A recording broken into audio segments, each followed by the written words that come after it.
The community of Mankato is very fortunate to have this space.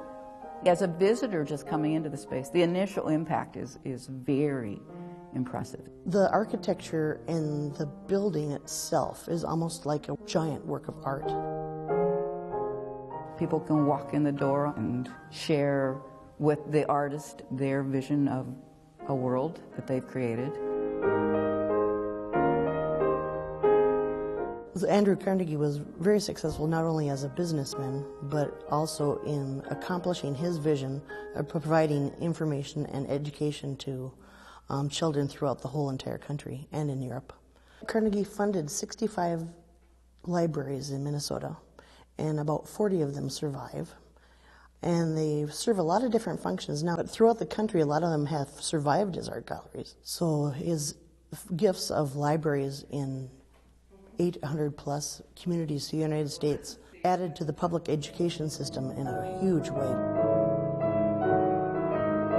When the library moved to the new facility in '76, the city of Mankato had some of their city offices here for a period of time. And there was a group of individuals that configured a little exhibition space in the basement. And that was the beginning of the Mankato Area Arts Council.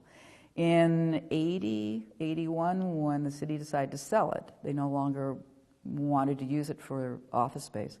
They came up for sale, and the individuals in the basement petitioned to buy the building for an arts center. And I think it took about 2 years of negotiations until finally the city of Mankato sold the building to the Mankato Arts Center for $1. From that point on, the Mankato Area Arts Council, which is the Carnegie Art Center, has maintained this building. The idea of it being an all-inclusive art center. There was the Suzuki School of Music was in the basement, children's music education program.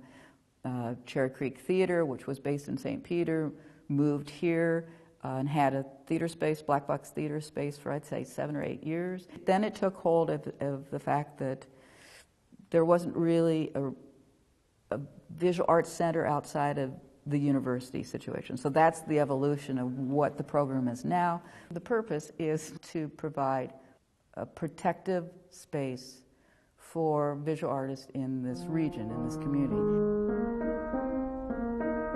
The idea of the arts is it takes patience. You have, you know, it's a lifelong commitment, even as a practicing artist, but as a viewer. I think it's harder and harder, I think, for the arts to survive in a culture where everyone expects something to happen in under 30 seconds.